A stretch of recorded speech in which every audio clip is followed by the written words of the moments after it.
Our stories are brilliant. We are resilient. Our stories are brilliant.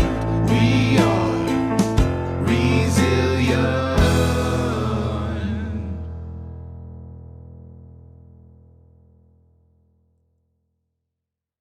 Hi, we're really excited to have Linda Brand here today. Thanks so much for being here. Well, thank you for having me. I'm excited to be here. So, can you tell our listeners a little bit about who you are and where you are in the world and what kind of things you do? Sure. I am a realtor, a mindset coach, and a host of my own podcast called Empowered. I recently relocated from Michigan to Florida in April of 22, and it was a huge move for me because I lived my entire life in Michigan. So I relocated and started a coaching business and a podcast and got my Florida real estate license. And I basically grew up in a kind of negative, critical environment. I'm not going to say it was terrible because I did have food and clothes and love, but I had to work on my mindset for many, many years being in sales. I've been licensed 30 years in Michigan as a real estate agent. And being in sales, I had to be, positive and upbeat. And so I've been working on my mindset and listening to coaches and different entrepreneurs and reading books for many, many years, and then started hiring coaches for myself in 2017. And I was a single mother, and I have an adult son now, and he's been a huge blessing in my life. So, but 2021, the fall of 2021, I went to an event first to Chicago to a Gina DeVee. She's an author and a coach, to her white party. And it was fabulous. And then two of the ladies were going from the same coaching experience. I only stayed for the dinner the night before the white party, the signing of the book. And I drove 4.5 hours there. And anyway, I ended up being invited to a Zoom by one of the ladies. A lot of them were coaches, and it was a Friday, and I was super excited for this. And I was like, wow, they're inviting me. I didn't even stay for the 2-day event. I was just there for the dinner, and they're inviting me in. And during the Zoom, I learned that two of the women were going to Miami, which I was on the fence about the 3-day workshop that was happening in Miami in early December of 21. And by the end of that Zoom, I'm like, I have to book it. I have to go. At the time, I was in some financial, my business wasn't doing great. My son was graduating college, all the things. And I, financially, I was like, I'm just going to put it on a credit card. Like, what else? Nothing's going to change if I don't take action. So I went to Miami, and it was very incredible. I had epiphany after epiphany. And then the final night there, it was an all-day event. Danelle Delgado. I don't know if you know who Danelle Delgado is, but she was co-hosting with Gina, and she's just very famous, and you can Google her. Anyway, so I'm in the restroom at the hotel in Miami, the final night after dinner, Italian restaurant, and I'm washing my hands, and I got this divine download that I belong in Florida, that I belong down here. And so I came back to the table and told them, and then I ended up coming back home, and then reality hits and fear hits and all the things like, oh, how's this going to work? And my son's like graduating college 2 weeks later, and we go to the graduation. He's like, yeah, I'm moving to Kentucky, where his girlfriend was at the time. And I was like, okay, he's moving away. I've been in this neighborhood for 25 years in this house, all the things lined up. It was time to move. It was time to relocate. And again, fear set in, and I started looking around, and I thought, I'll sell my house, pay all my debt, have an 800 credit score, start fresh. And I looked at local apartments, and it was like, no, I'm done with the cold. I'm not walking my dog. I just rescued a dog. I'm not walking in the cold. I'm done. I'm moving to Florida. And I had 3 people, my coach at the time, my son, and a friend who said, go to Florida. And I was listening. So I honestly was listening to one of my spiritual coach books, Sonia Kashette. And the Audible book and I'm walking the dog, and she said, you accept the ebb with the flow, and it clicked. And I went home, I cleaned every room, I took every picture, and I posted my house on the MLS, and I sold it, and we closed on 2/22/22 of all days. Wow. And yeah, and then I flew down to Florida and looked at places for a week, and it was really eye-opening, and there was again a lot of fear and different things, and I moved through it all and met, and I relocated here in April of 22. And now it's been almost a year. I've started a coaching, just done a lot, and meeting great people and living, just so grateful every single day, thanking God and being grateful and just so grateful. Oh, it's 1:11. That's cute. So that tells you a little bit about me. My goodness, I can't believe that you just up and completely changed your life. Like you said, you got the divine download and you just followed it. That takes so much guts and so much bravery. Thank you. Yeah, courage for sure. And I'll tell you, I have support I have books, and I have cards, and I have my spiritual practice and my morning routine and all the things. Gratitude. I've been doing gratitude practices for over 10 years because I overcame significant debilitating illness back in 11 and 12. Mm-hmm. I was misdiagnosed multiple times with fibromyalgia, and I wouldn't accept that. I knew that wasn't it. Mm-hmm.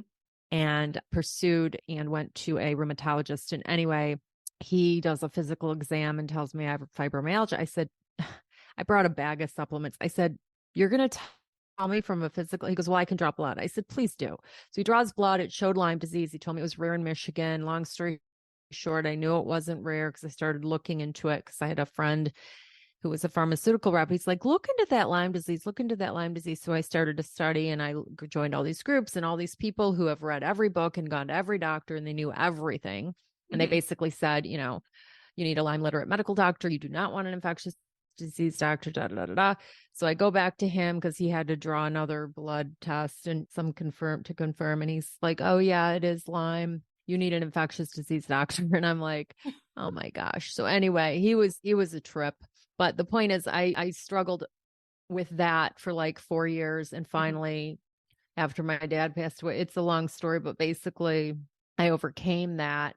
And through multiple different avenues and, modalities, spiritual, emotional, medicinal and herbal and all kinds of things. And it all financially, it took me down too, but honestly, what a blessing in the end, because there's always an underlying blessing to everything that looks like the worst thing in the world, because it taught me how to take care of myself. It taught me how to love myself, respect myself, my body, all the things. And so anyway, but that why did I bring up the health condition?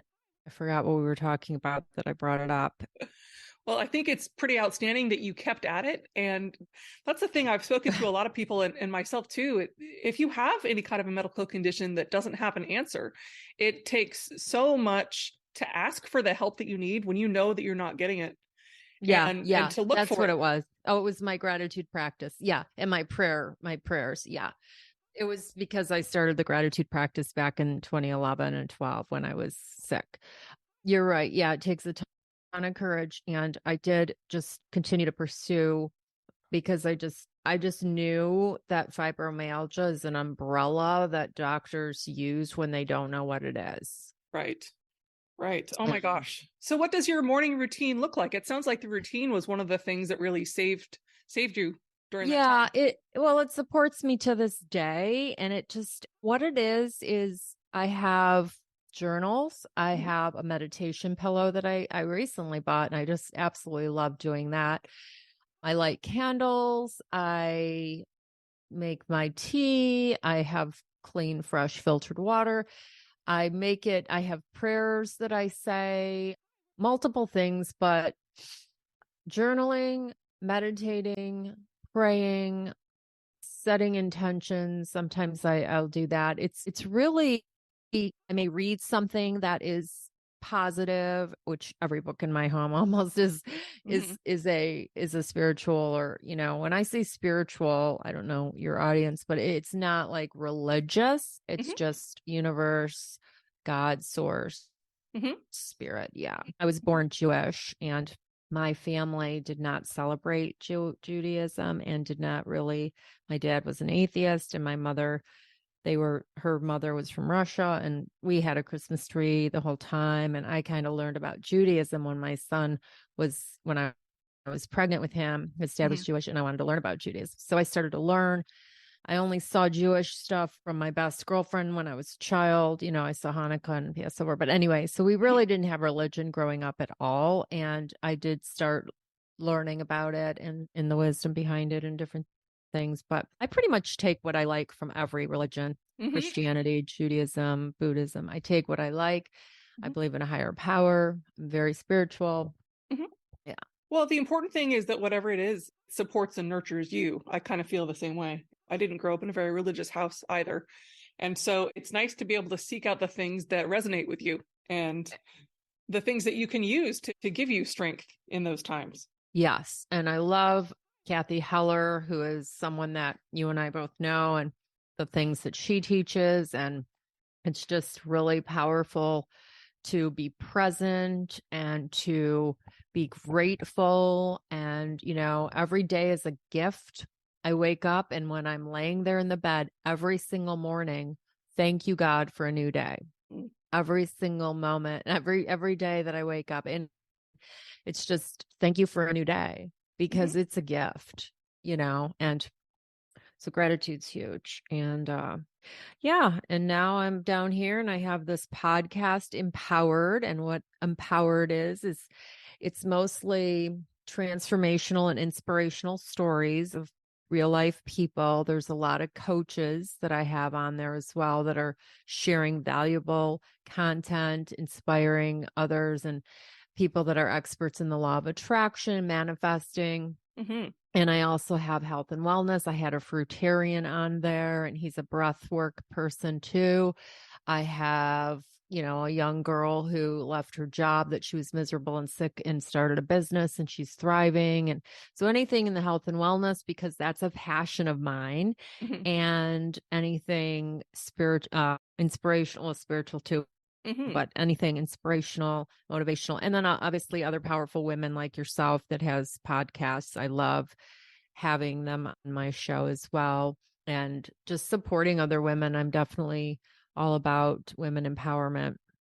So, other than podcasting and your job, which it sounds like you're fabulous at and really love, what kinds of stuff do you do for fun in your life? Oh, thank you for asking. I love to dance, which I never danced my entire life because I was self-conscious. In my 40s, I started dancing. I love dancing. I do Zumba. I actually became a licensed Zumba instructor. I've not taught a class, and I don't know that I ever will, because it's like just to remember one song would be a routine to one song. But anyway, I love being out in nature. I love, now that I live in Florida, I love to go to the ocean. I love to see the abundance in nature. I love spending time with the dog and taking him out into nature and just breathing and just literally being, I love the pool, and spending time with my son is always enjoyable. Going shopping with him, out to eat with him. Mhm. I love to read. I'm not a big TV person. I like maybe turn it on once a week. And really, I'll journal, I read, I love, like, I soak up anything on law of attraction, manifesting, and Kathy Heller stuff. Like, that's my stuff. Like, I love it. I can talk about it for hours. It's just so much fun. And Ooh. yeah, going to the bookstore, eating healthy foods. I love food. I'm a foodie, so I like to explore. I love plant-based, so I'm definitely interested into that. But I was vegetarian for 3 years. I do not drink alcohol currently, and I quit during my health condition for like 2.5 years, because, like I said, I would do everything and anything that's going to support my immune system and support my health. Right, But right. currently, I'm about a year and a half sober just by choice because it just feels, I'm in my 50s. I'm going to be 55 in April, and it doesn't really serve the body in any way. And, for me personally, I'm not trying to, put anyone, everybody's does you do you, but Right. Of course. for me, health wise, I just feel like you feel good for what, an hour, and then what? It doesn't really serve. So Mhm. yeah, I love that. Movies are fun. Yeah. So what kind of what's your ideal? Do you cook or do you like to go out to eat? What's your if you're a foodie person, what's your favorite thing to eat? Oh, that's a great question. Well, I love the acai bowls. I am pescatarian. I am, you know what? I'm a flexitarian currently, so I do eat animals a little bit. Uh-huh. But what I do like to go out to eat, I love these juice bars and these places that have there's a couple down here called Three Natives and Crop Juice where they have like healthy food. Lucky, my dog's making noise. Apologize. I do protein shakes. I do make things, cook sometimes. Come Mhm. here, Lucky. I liked when I was totally vegetarian, I loved doing making these date nut balls and vegan tuna and just all kinds of Yeah. things in my food processor. It was a lot of fun creating, and just different smoothies that are a lot of fun. Come up here, baby. Ooh, that's nice. So tell us about your puppy. Oh, thank you for asking. So I've had dogs for 30 years. My last dog had passed away in May of 21. His name was Joe. He was a schnoodle. He was kind of high maintenance at the end, but an adorable, love, light Mhm. angel. Oh. And he waited for my son when my son was home from college. Like literally 2 days later, he declined, and it was a sudden thing. Mm. And anyways, I wasn't going to get another dog. And all my friends and neighbors, oh, you're getting another dog, another dog. I said, you know what? I'm tired. I've raised a son. I've had dogs for 30 years. Like I was just like in no hurry to get another dog. And then, of course, I missed having a dog. Right. So I'm seeing other dogs and like, oh my God, look at the dog and look at the dog. And yep. And so then I started pet sitting part-time just for side money and just for a little bit of dog. And, it's like someone who takes the grandkids and has fun and then gives them a back, right? So I'm Uh-huh. just going to make a little money, have a little dog, and then they go away. Well, Right. then I said, okay, I'm going to foster. And the shorter end of the story is that, I have Lucky now. But how it went was the first dog they gave me was a puppy, and I did not want a puppy. And then I had a dog at my home. I was pet sitting and the puppy, and I'm working, and it was just chaos. So the next morning I took the puppy to another foster home that was like 45 minutes away. And I was like, crying, and it was like over one night with the dog. And so I just kind of put that foster thing on hold.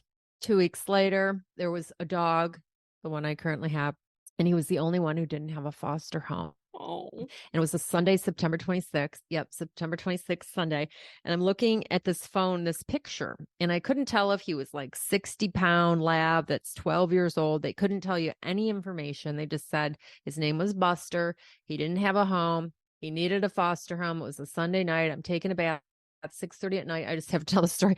And I kept looking at his picture all day long. And finally, I just messaged her, did anyone pick up Buster? No, he's here, and he's about 2 to 3 years old, and he's about 26 pounds. And I said, okay, did he have a bath? No, he's still on the bus. So he was on the bus for hours by himself in a cage. So I went there to pick him up, and he was very cute, and he was shaking, and I'm like, oh, he's cold. He wasn't cold. He was scared. He was very afraid. Anyway, I got him. I ended up adopting him on October 10th, and he's an amazing dog, and he's had his DNA done. He's a black lab Chihuahua Corgi Rhodesian Ridgeback. He looks like a black lab pup with short legs. He's the sweetest, most affectionate dog I've ever had in my life. Snuggles. He's incredible. He loves the car. He doesn't bark. He doesn't jump around. He doesn't look out the window. He just sits. He was amazing to come down to Florida with. So I'm very blessed. And yeah, that's the shorter end of the story. Oh, he sounds like he was meant to be with you. Oh my goodness. Oh, thank you. Absolutely. It was divine. It was divine. I will say that. He was like, you just said it. Yeah. Oh, wow. Thank you. That makes my heart happy when animals find their person, when they find their forever home. Oh my goodness. Yeah. Do you have a dog or? I have cats, actually. I have We have 4 cats. We had a rescue dog. She was Rottweiler Mastiff mix, but she'd had a hard life before us, and she was just terrified of men, and Same. we kept her for her whole life, but she terrorized my husband. It'll be a while before he gets another dog. Yeah. He's Yeah. good with cats for now, but Yeah. Lucky came, my dog, he didn't know his name. That's why I changed it to Lucky. And every time I said the word Lucky, he would just like light up. So I'm like, that's your new name. But I will say that when I picked him up that day, I cried the entire drive home. And it was about a 25-minute drive, and tears just poured out of me. And I don't know why. And it could be what you said, like the divine and angel, like he's literally like an angel. But he was afraid of everything, Jen. He was afraid. He was afraid of men. I had to take him to a special. I mean, there was a lot. He taught me a lot of patience, but he had some kind of abuse for sure. So a lot. He's come a very long way, and he's doing really well. Oh, he sounds like such a love. Yeah. So you talked a little bit about your mentors and some classes. Is there one or two that you could pick out that were your favorite that kind of helped you on your way? Absolutely. So the book, Love Yourself, Heal Your Life. This is Louise Hay, Hay House Publishing. She is phenomenal. Now she's no longer with us, but Louise Hay books. And Gabby Bernstein, she has about 9 books out, and she is someone that's on social media and everywhere. And during COVID, she started Instagram once a week. Do you know Gabby? I know of her, but I haven't followed her or anything. Okay. So a lot of these coaches and spiritual teachers will reference the Course in Miracles. I've never read the book, The Course in Miracles, but it's like a Bible. I don't know. Have you read that book? Yeah. Okay. So, but Gabby often, even like when I was listening to Tony Robbins or Brian Tracy over the years, when I was doing real estate and trying to fix my mind, they would always reference the Course in Miracles. So, but Gabby Bernstein, for sure, she's written a lot of books. Her newest book is Happy Days, and she's very vulnerable, and she's definitely a mentor. And I have to mention her. Yeah. Ooh, I like that. She has been on my list, and Louise Hay has too. So you just gave me some new stuff for me to learn. I'm excited. Absolutely. I mean, Louise Hay, her books is like, she basically came from a lot of trauma and negativity, and she was even physically had cervical cancer. She cured herself, and it's just it's incredible. Yeah, incredible stuff. So everybody, there is hope for you. I guarantee, I promise that, because I actually overcame a lot of trauma from my younger years because I had very little supervision in my life, and I got in trouble with the law, and I just had a lot of unfortunate circumstances happen in my youth. And so I don't really talk about the past like that because it doesn't really serve me, and it's kind of gone. Like, I have the beliefs that the past is completely gone, but it's definitely something to talk about, that I feel like a warrior in a way, because I overcome so many things, and I've been in dark places. I've been very, very, very sad and at times. So yeah. So where can people hear about your podcast? Do you have a website? Is there a place that readers can contact you if they're interested? Sure. So lindabrandcoach.com is my website, where there is a link to the podcast. My podcast is available on Google Podcast, Apple, and Spotify. It's called Empowered, the podcast. There's a picture of me and in Blueprint Empowered. I'm on Instagram at Linda Brand Coaching, Linda Brand Homes, Facebook, Linda Brand, and yeah. Wow, thank you so much. This has been such a pleasure. Thanks for coming to talk with us. Thank you. Thank you, Jen. I love talking to you, and I hope I didn't talk too much, but not at all. This has been lovely.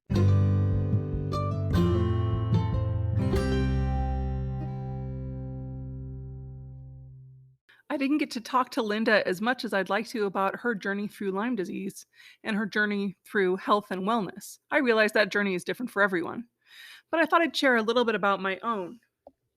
I have an extremely rare autoimmune disease, like super, super rare. Like, they want to name it after me rare.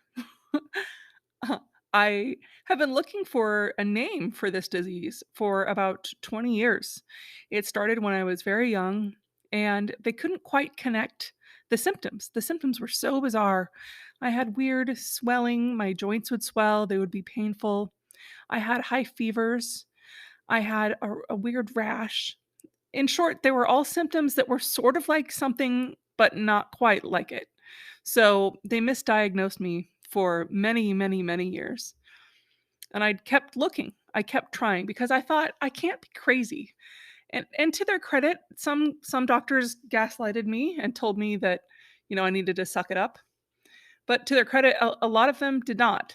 They tried to treat what they could find, and they encouraged me to keep looking. I eventually was able to go to several different hospitals and several different big, large doctors that tried their best, and nobody could figure it out. So I put it to bed for a while, did my best to manage my pain and manage my symptoms. Some of those included such incredible pain that I couldn't walk or I couldn't move. My muscles would be frozen and I couldn't really move my trunk. Everything was so incredibly painful. I also had a hard time eating because the muscles of my face and my neck would swell and it was hard to eat.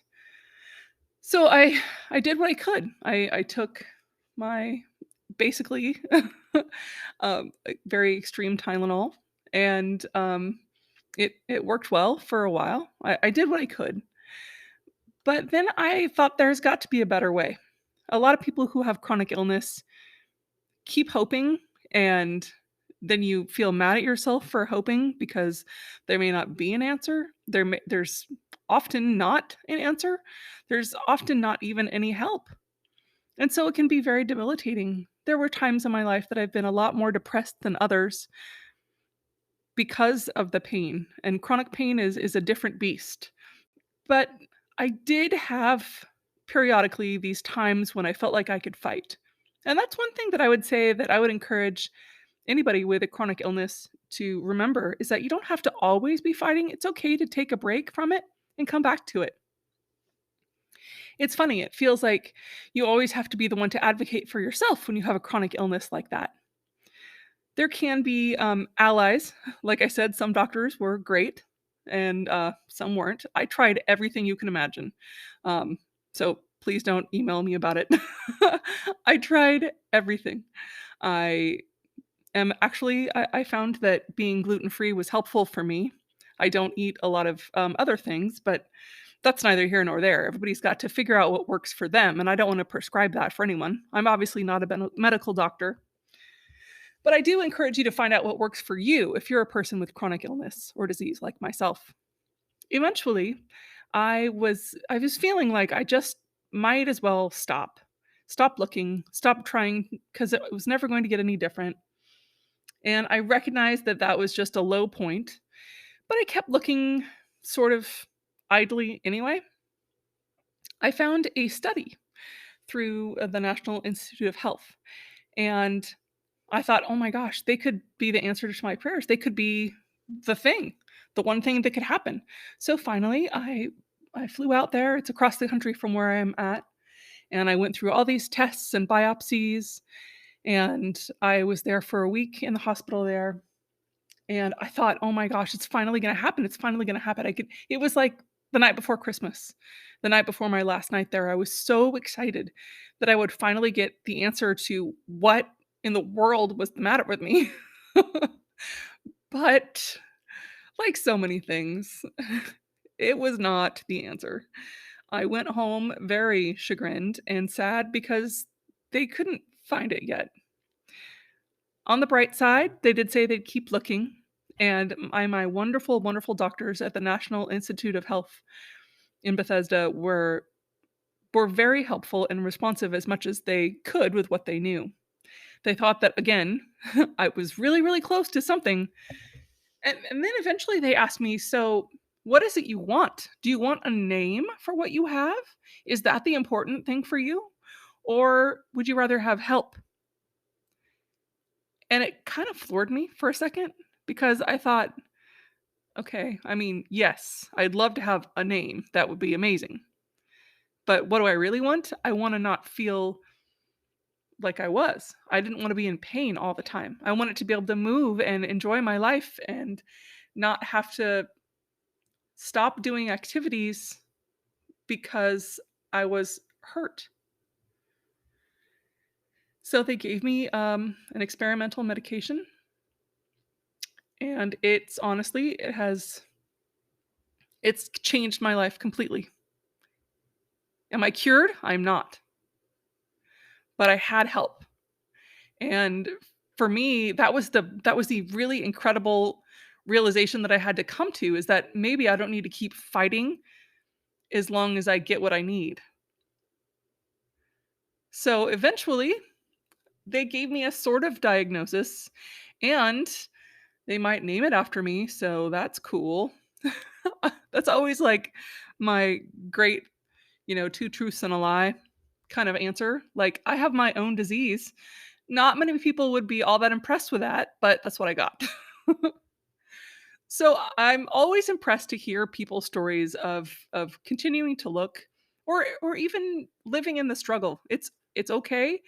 I've I've heard it, I've been there, and I think that people with chronic illness need to have more visibility about both the struggle and the joy of finally getting help.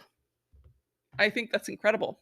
Whatever your whatever your problem is, it's really, really nice when we can talk about it together.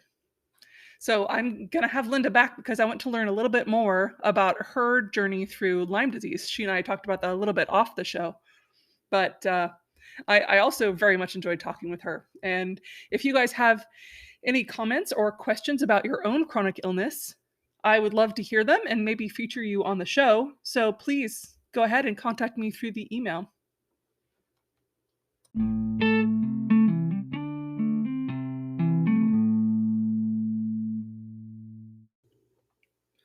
My book of the week is something I've spoken about a little bit.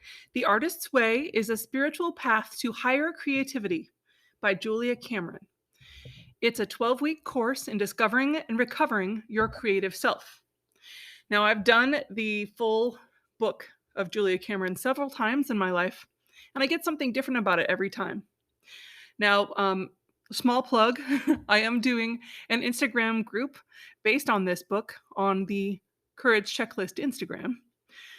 But regardless, I really recommend that you pick up this book for your own edification. It's really something that it feels like it might be only for artists with a capital A, but creative expression is one of the natural directions of life for all of us. You don't have to be a visual artist to use this. It talks about recovering your creativity, removing blocks in your life, removing things like limiting beliefs, and going through fear and self-sabotage. One of the things that's interesting is it talks very honestly about things like jealousy and guilt in your life, and things that can inhibit you from being creative and from working within the flow of your creativity and your spirituality. It's non-denominational, but it does talk about tapping into the higher power of creativity that connects personal empowerment. And like I say, it's 12 weeks. You can do it at your own pace, really. But the exercises are incredible. They spur such imagination and ideas. I have gotten so much out of it every time I've done it. So I recommend very much that you pick up The Artist's Way, A Spiritual Path to Higher Creativity by Julia Cameron. And also, little plug, I have a Courage Checklist workbook coming out. You'll be able to see that on Amazon. It is a very easy, it's a journal style workbook that you can work through again at your own pace, but something to complement the work of the creative checklist so that you can get to the business of doing the things that you really want to do.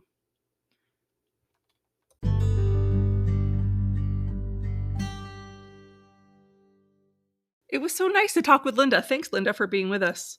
I wanted to make sure I mentioned her website, lindabrandcoach.com. She has 2 Instagrams, Linda Brand Coaching and Linda Brand Homes. So please follow her on Instagram and give her support and love. Thanks again for listening.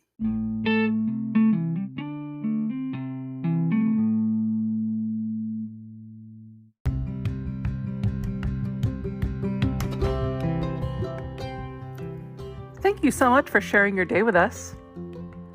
Please send feedback or your list to the voicemail link or to couragechecklist@gmail.com.